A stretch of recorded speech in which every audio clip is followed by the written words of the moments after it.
Just saw 10 yesterday, and I have to say I'm very impressed. This was a really good entry in the series, and one of the impressions that it left me with was that it reminded me so much of something you'd see in a bookstore, a novelization of a series.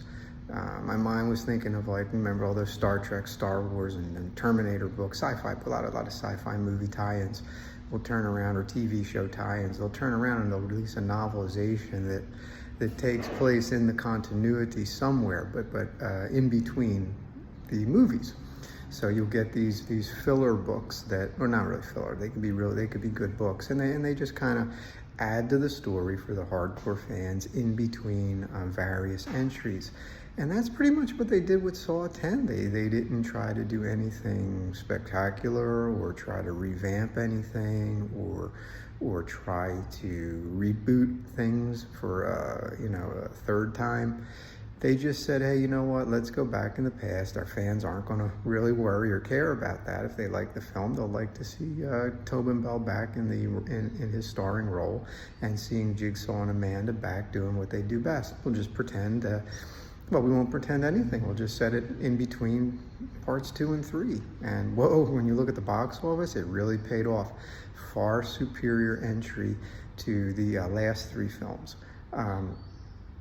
Sometimes, I hate to use a cliche, but the cliche, less is more. It is apropos with this film. They didn't do anything over the top or crazy or convoluted. They simply went back to the basics and told a solid story, while at the same time putting a great deal of sympathy onto the John Kramer Jigsaw character, which is kind of weird. He's a serial killer, but when you make his nemesis worse than him, when you make a villain the star, or a villain a lead character, then you need other villains that are worse. And psychologically, the cruelty of the people who double-crossed John Kramer, it helps build some. You want to see him get his comeuppance, or rather see them get their comeuppance, and John Kramer deliver vengeance on those who deserve it. There's some psychological things that are worth examining there. Again, he is a serial killer, so it's kind of odd that a person or a killer would garner such sympathy, and that's another thing you can explore if you're looking at the philosophy and the psychology of the Saw movies. But if we get back to simple storytelling and basic movie making business, it was simple. It was just an entry. They tapped into the old novelization model and just made a in-between sequel, so to speak. Well, it's not a sequel, because what came after, is it a sequel or is it a prequel? Well, it's neither. It's kind of just another chapter just told out of sequence. And that kind of reminds me that's actually not even that new. You used to see that with the Hammer films in the past, like the Hammer Frankenstein films.